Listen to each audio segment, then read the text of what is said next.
falar sobre a estrutura do livro do profeta Jeremias,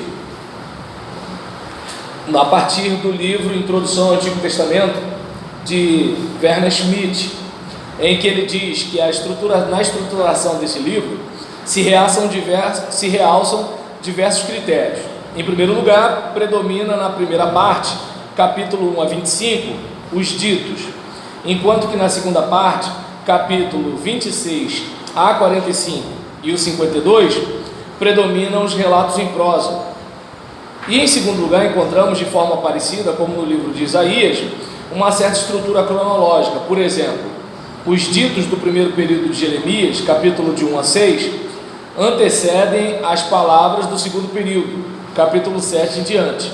E os capítulos de 1 a 39 se referem ao tempo antes, os capítulos 40 e 45 ao tempo depois da queda de Jerusalém. Por fim, o livro de Jeremias está dividido em 2 ou 3 partes, segundo o habitual esquema de cunho escatológico. Primeiro vem a desgraça, depois a salvação, capítulo 29 e 30 em diante. As profecias de desgraça, por sua vez, se subdividem em ditos contra o próprio povo, capítulo 1 até o 25, e contra povos estrangeiros, capítulo 25 de 15 a 38, e capítulo 46 ao capítulo 51. Bem, vamos então à primeira parte. De acordo com a primeira parte, predominantemente ameaças contra Jerusalém e Judá. Vem o relato no capítulo 1 da vocação, nos versículos 4 a 10, com um toque simbólico nos lábios, versículo 9, escolha no ventre materno, versículo 5, para ser profeta das nações, versículo 10. Visão do ramo da amendoeira ou zimbro, nos versículos 11 em diante, e do panelão fervendo, dos versículos 13 e em diante. Envio, no versículo 17 a 19, eis que te coloco hoje como uma muralha de bronze. No capítulo 2, denúncia de culto à natureza, Israel, a noiva infiel. A partir do versículo 2, lembro do amor da tua juventude no tempo do deserto. Versículo 10 em diante, conclamação para comparar as religiões. Versículos 13 e 32, a apostasia absurda, não natural. Capítulo 3 e 4, do versículo 1 a 5, a gente, vendo aqui o bloco do retorno a Javé, ou Iavé. Capítulo 3, versículo 1 a 5, impossível retornar ao primeiro cônjuge, de acordo com Deuteronômio 24. Versículo 6 em diante, as duas irmãs infiéis, Israel e Judá, conferir com Ezequiel 23. E versículo 12 em diante, conclamação dirigida ao reino do norte, conferir com o capítulo 31, versículo 2 em diante. No capítulo 4, versículo 1 em diante, retorno condicional, circuncidar os corações, conferir com 9 e 24. Chegando no capítulo 4, deixa eu ver, capítulo 4 até o capítulo 6, a gente tem o inimigo do norte, assim chamados cânticos sobre os citas, ouço o alarido de guerra, versículo 19 do capítulo 4, vejo o caos, versículo 23. Capítulo 5, versículo 1, vagueai pelas ruelas de Jerusalém, para ver se alguém pratica justiça. Capítulo 6, versículo 27 a 30, provação de Israel, prata de refúgio, conferir com o capítulo 13, versículo 10. Aí, no capítulo 7, juntamente com o capítulo 26, temos discurso contra o templo. Jerusalém é comparada a Siló. E aí, versículo 9, o decálogo, conferir com Osés, capítulo 4, versículo 2, versículos 16 em diante, contra o culto à rainha dos céus, conferir com o capítulo 44, a partir do versículo 17, versículo 21 em diante, contra os sacrifícios, conferir com o capítulo 6, versículo 20. Capítulo 8 e 9, ditos isolados, do capítulo 8, versículo 8 em diante, Torá transformada em mentira. Do capítulo 9, versículo 22 em diante, ninguém se vanglorie. Conferir com 1 Coríntios 1, versículo 31. Capítulo 10, versículos de 1 a 16, complementação, polêmica sobre a idolatria. Conferir com Isaías 40, versículo 19 em diante, e 44, versículo 9 em diante. Capítulo 11, palavras da aliança. Em 11 até 20, temos as confissões de Jeremias. Capítulo 11, versículo 18 até 12, versículo 6, perseguição em Anatote por parentes. Capítulo 17, versículo 14, e capítulo 18, a partir do versículo 18, queixa contra os inimigos. Capítulo 15, versículo 10 em diante, ai de mim, minha mãe, pois me deste a luz. Conferir com capítulo 20, versículo 14. Capítulo 20, versículo 7 em diante, tu me seduziste e eu me deixei seduzir. Capítulo 13, a ação simbólica ou visão do cinto junto ao Eufrates. Capítulo 13, versículo 23, incapacidade de fazer o bem. Conferir com capítulo 2, versículo 21 em diante. Capítulo 14, também capítulo 15, liturgia com lamentação do povo, a partir do versículo 7 até o versículo 9, depois do versículo 19 até o versículo 22 do capítulo 14, e resposta de Deus. Capítulo 14, versículo 11, proibição de interceder. Conferir com capítulo 7, versículo 16, capítulo 11, versículo 14, capítulo 15, versículo 1. Capítulo 16, celibato como sinal. 17, do versículo 5 em diante, palavra sapiencial. Conferir com Salmo 1. Capítulo 17, versículo 19 em diante, defesa da santificação do sábado. Capítulo 18, Jeremias como oleiro. Versículos 7 em diante, salvação e desgraça das nações, arrependimento de Deus. Versículo 19 em diante, deixa eu ver aqui, capítulo 19, e em diante, ação simbólica, quebra da bilha e início dos maus tratos. Capítulo 20, versículos de 1 a 6. Capítulo 21, do versículo 11 até o capítulo 23, versículo 8, palavras sobre a casa real, a respeito de Salum, Joaquim e Jeconias. Capítulo 22, versículo 15, Josias mostrou-se justo. Capítulo 23, versículo de 1 a 4, ai dos pastores. Conferir com Ezequiel 34. Nesse caso aqui o pessoal às vezes usa o termo pastores, mas pastores aqui são os governantes, tá, gente? Não é pastor de igreja não, até porque não existia nem igreja cristã nem evangélica nessa época, embora as pessoas usam esse texto. Vamos lá, capítulo 23, versículo 5 em diante, profecia messiânica. Conferir com o capítulo 33, versículo 14. Capítulo 23, versículo 7 em diante, novo credo. Capítulo 23, versículos de 9 a 20, palavra sobre os profetas. Versículo 29, não é a minha palavra fogo? Capítulo 24, visão de 2/6 com filhos.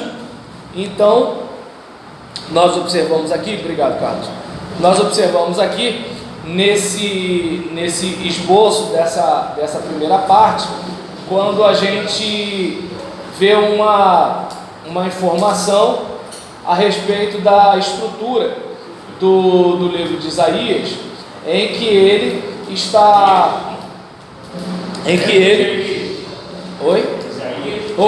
Jeremias, desculpa.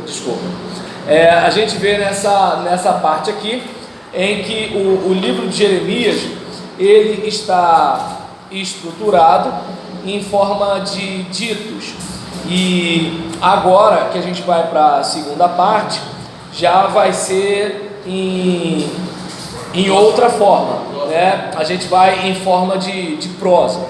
Então são estruturas diferentes, de onde alguns podem deduzir que são redações diferentes de escolas ou de redatores diferentes, alguma coisa do tipo, devido à mudança de estrutura, quando, né, pode ser também o mesmo autor, sendo que, embora seja o mesmo autor, pode ter passado por alguma transformação, como acontece com a gente.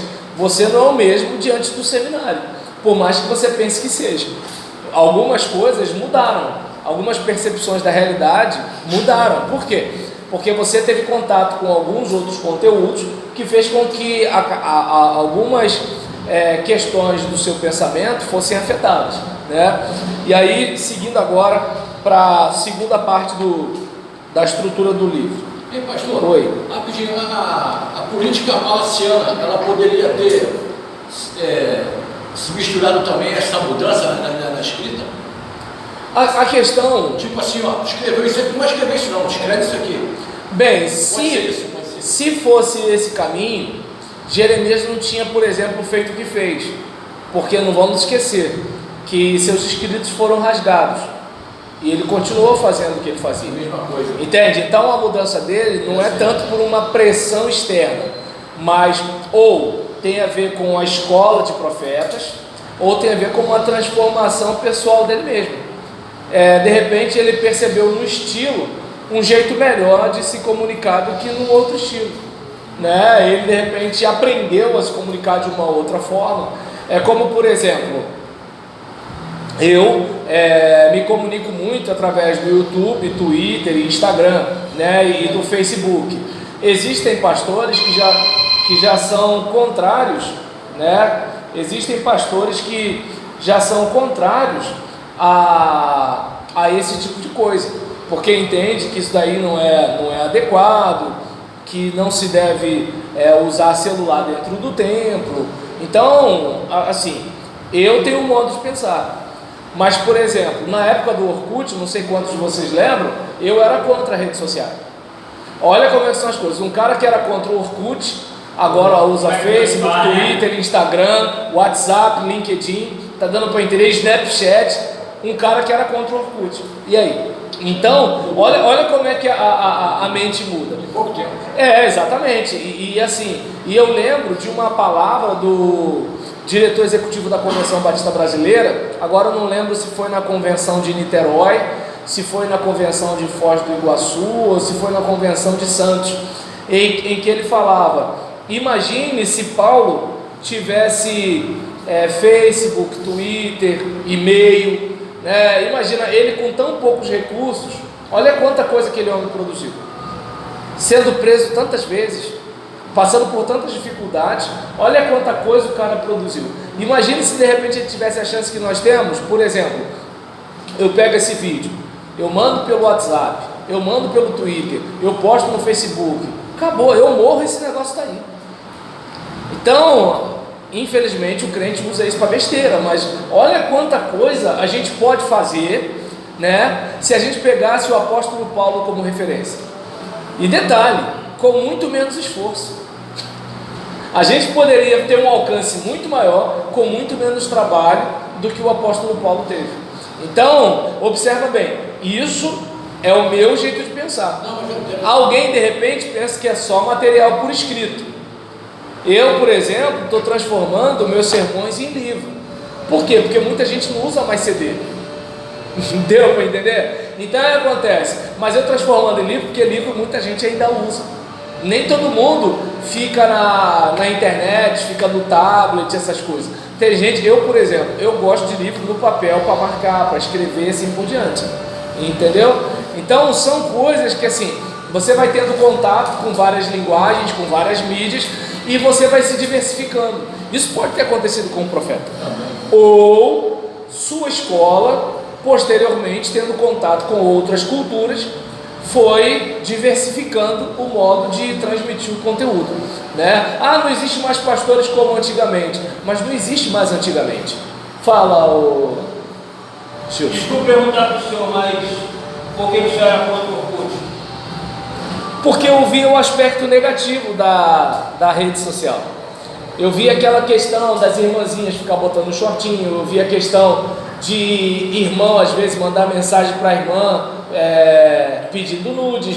Eu via aquela situação, né? Por exemplo, eu tinha uma ideia preconceituosa da rede social, como por exemplo aquela coisa de assim, isso só serve para o mal. É como assim, o crente que vai ficar de vagabundagem, né, que não vai ler a Bíblia, que não vai orar, que não vai para o culto. esse cara que está no culto, mas está andando na internet para ver modinha. Então eu tinha essa ideia de rede social. Só que eu comecei a perceber que assim, tá todo mundo lá. Lá é a praça pública de agora.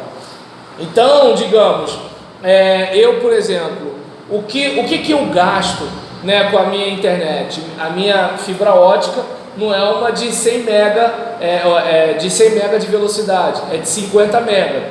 Então eu tenho um pouco mais de trabalho. Eu pego a aula de noite, passo a noite com vídeo para ser postado. De manhã eu coloco o título do vídeo, tudo direitinho, aquele negócio todinho e tal. Se eu tivesse uma de 100 mega de velocidade, eu teria uma velocidade maior. Tanto que quando eu estou postando vídeo, minha esposa sabe. Por quê? Porque o desenho do garoto já começa a ficar devagar, começa a ter um monte de dificuldade e tudo tal.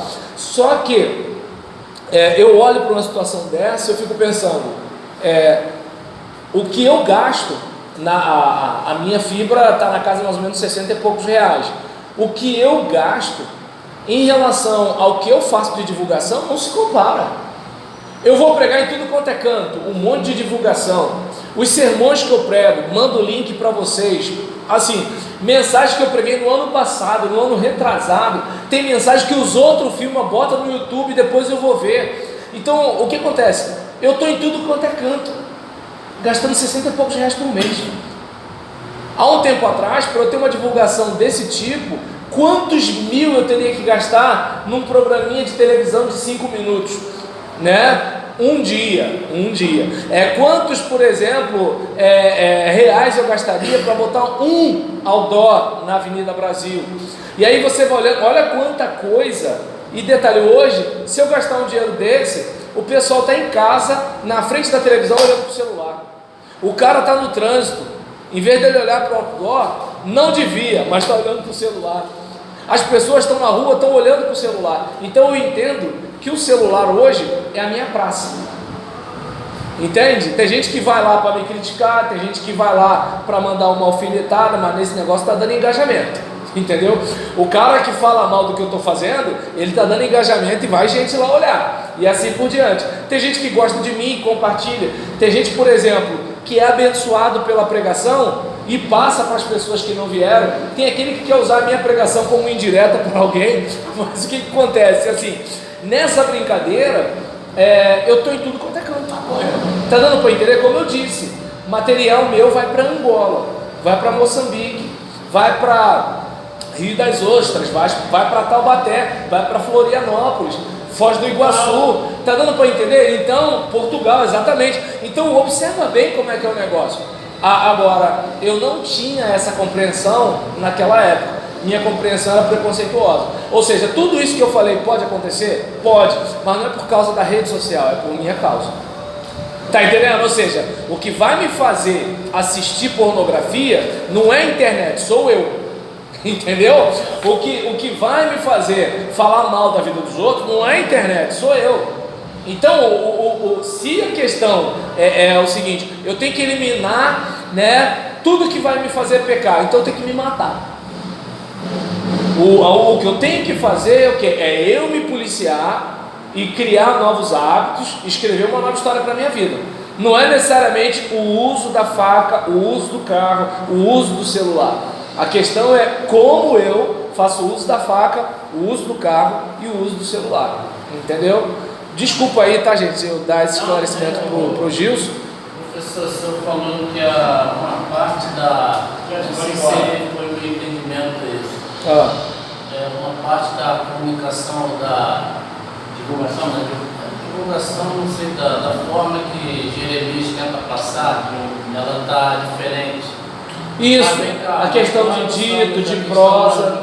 A palavra não é inspirada, mas o fato dela ser inspirada não quer dizer que. Não, quer dizer, porque em algum momento ele possa estar mais maduro. Porque a palavra ser inspirada tem a ver com o conteúdo, com a essência.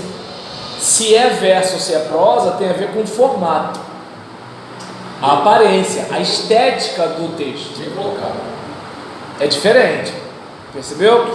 Então, é como, digamos, se você compõe uma música, a música né, que você compôs, ela tenha a sua essência como pessoa. Se ele compuser uma música, vai ser diferente. O ritmo pode ser variado. Agora, o ritmo, a melodia, a harmonia é a roupa. Tá dando para entender? Então, o que acontece? Agora, a característica, aquela mensagem que você vai passar tem a ver com você. Que ele pode até tentar copiar, mas não é a mesma coisa. Você pode reparar, as músicas do Anderson Freire, todo mundo sabe que é do Anderson Freire. Pode ser qualquer um cantando, pode ser Shirley Carvalhais cantando, pode ser Aline Barros cantando, pode ser J Neto.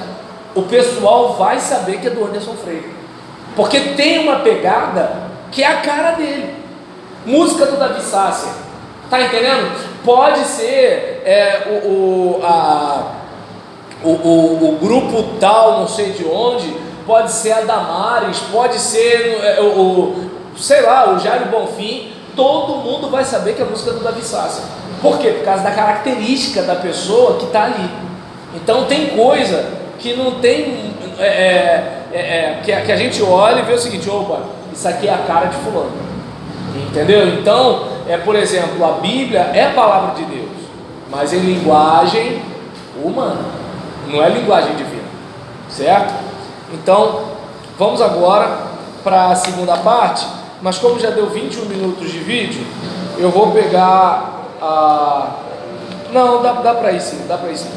Então vamos aqui pegar a segunda parte, está em Jeremias capítulo 25, em que a partir do versículo 15 até o 38, tem a visão do cálice que faz cambalear, que serve como uma introdução para o que a gente verifica no capítulo 46 ao capítulo 51, que são as ameaças contra as nações. Os ditos contra as nações no capítulo 46 até o 51 só em parte autênticos. O autênticos vocês devem lembrar, né? Vocês devem lembrar aquela questão de que está a discussão se é uma autoria direta de Jeremias ou se de repente é uma autoria de Jeremias a partir, né, da lavra dos seus amanuenses, da sua escola de profetas, de seus leitores, de gente que pegou fragmentos do profeta e coletou e fez uma única obra. É isso que pelo menos está aqui. E aí, nesse caso, né, principalmente o capítulo 46, versículos 3 a 12, onde essas partes estão colocadas em outra sequência na versão grega, na Septuaginta, inseridas antes do capítulo 25, antes de 25:15, né? Dessa forma, a tradição grega apresenta na estrutura global do livro a ordem mais clara. Talvez, segundo alguns, parece que a Septuaginta seria um material mais antigo. A terceira parte, que vai do capítulo 29, capítulo 30 a 33, em que nós temos palavras de salvação para Israel. Assim, chamado livrinho, como está no versículo 2 do capítulo 30, de consolo para Efraim, ou seja, uma profecia para o reino do norte. Eu mudarei a sorte do meu povo, versículo 3. O material básico, sobretudo, no versículo 2 e no versículo 15, dirige-se aos habitantes do reino do norte. Será que cai lá, o texto foi retrabalhado através do complemento e Judá? Versículo 3 do capítulo 30 e versículos 27 e 31 do capítulo 31, no sentido pró-judaíta. E aí, nesse caso, 31:15, onde o profeta, de um modo metafórico, ele fala que Raquel, a matriarca, né, do reino do norte, não vamos esquecer, né, Manassés e Efraim, né, são netos de Jacó, mulher de Raquel. Então, metaforicamente, dizendo que Raquel chora por seus filhos, ou seja, é um modo de dizer que os filhos de Jacó, né, se desgraçaram por causa do desterro. E aí, capítulo 31, versículo 31, fala sobre a nova aliança. O capítulo 32 fala sobre a aquisição de um campo em Anatote durante o cerco a Jerusalém. Versículo 15 desse capítulo fala que de novo se comprarão casas, campos e vinhas. Capítulo 33 apresenta diversas promessas. Capítulo 34, o início do cerco a Jerusalém e o destino de Zedequias. Também a libertação e recaptura dos escravos hebreus. Capítulo 35, o exemplo dos recabitas. Vocês devem lembrar dos recabitas, aqueles que não bebiam vinho, né? E aí nisso vem até o discurso. Esses caras, eles conseguem ser leais aos seus antecessores, à sua ascendência, e o meu povo não me ouve, né? É como aquela pessoa que tem maior consideração por aquilo que o pai disse, aquilo que a mãe disse, mas não ouve aquilo que Deus está dizendo, né? É como aquela menina que obedece literalmente ao namorado, mas peita o pai e a mãe, né? Claro, isso não existe no Brasil, né? Só em outros países, né, da América do Norte ou da Europa. E aí nisso, seguindo aqui a parte 4, né, o bloco 4, que a gente tem em Jeremias capítulo 26 a 29, algumas dicas, né, do capítulo 36 ao 45, a biografia de Baruque. Capítulo 26, a gente tem o destino de Jeremias depois do discurso contra o templo, citação de Miqueias, capítulo 3, versículo 12, e a morte do profeta Urias. Capítulo 27 a 39, a gente tem profecia contra os falsos profetas. Capítulo 27, ação simbólica, julgo em sinal de submissão a Nabucodonosor. Lembra até que ele foi muito criticado por causa disso. Capítulo 28, Jeremias e Ananias. Aí do versículo 8 em diante, o verdadeiro profeta, arauto da desgraça, conferir com Deuteronômio 18, 21. Capítulo 29, carta dirigida aos deportados para a Babilônia. Edificai casas, orai pela cidade, pela nação. Ou seja, em vez de vocês ficarem lutando ou trazendo qualquer tipo de comentário maldoso, ou de rebelião, ou de resistência, qualquer coisa do tipo, não, toca a vida de vocês, porque isso que está acontecendo foi decreto divino.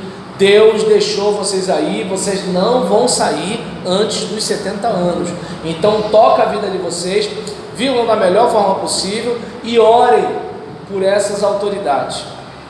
É engraçado, né? O crente de hoje, ele entende que não deve orar por algumas autoridades, né? Deve zombar, deve falar um monte de coisa, fazer algumas postagens. Olha a rede social aí.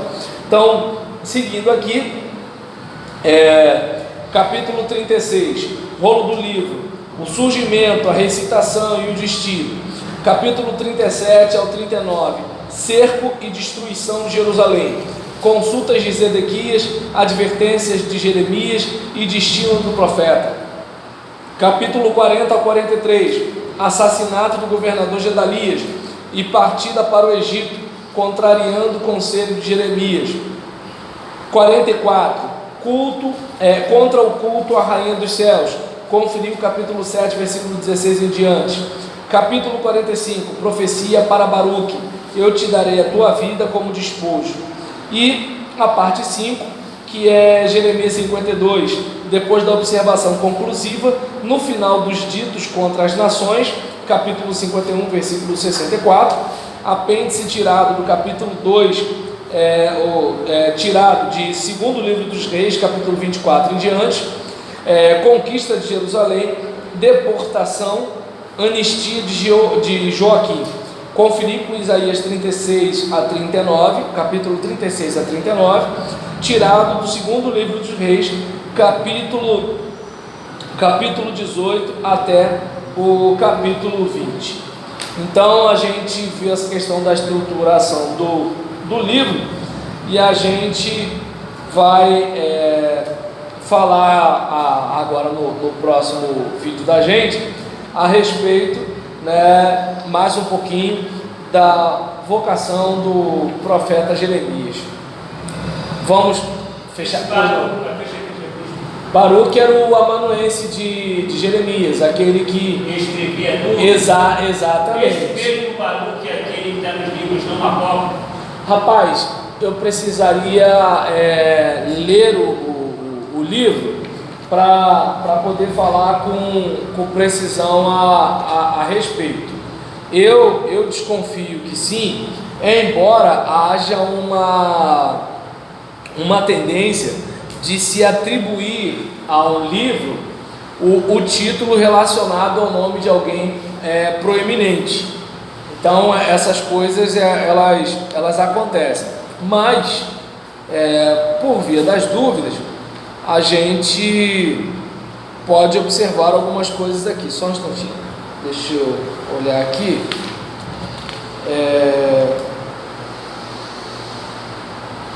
Bem, tem Baruque, assistente aqui no dicionário, tá? Dicionário bíblico, Vida Nova. Baruque, que significa bendito, assistente de Jeremias, que escreveu as profecias dele e as leu ao povo, Jeremias 36, versículo 4 em diante. Foi com ele levado ao Egito, capítulo 43, versículo 1 em diante, onde, de acordo com uma tradição, ambos morreram, embora o historiador Flávio Joséfo diga que ambos foram depois levados à Babilônia. Alguns livros apócrifos têm sido atribuídos a ele, e a tradição judaica o tem como mestre de Esdras. Então a gente verifica aqui, né, que há livros apócrifos atribuídos a ele. Então deixa eu ver aqui se está dando para entender. Então, assim, aquilo que eu falei é uma questão de tradição. Por exemplo, na parte do mesmo dicionário que fala sobre apócrifos, no item Baruque, alega-se a obra do amigo e escriba de Jeremias. Estudiosos em geral atribuem a vários autores que provavelmente o compuseram em hebraico. Dirige-se aos exilados da Babilônia, louva a sabedoria e lamenta por Jerusalém. Então, eu não sei se deu para perceber, atribui-se a, mas pelo que você percebeu, ninguém afirma. Tá ok? Então, vamos falar da vocação de Jeremias no próximo vídeo.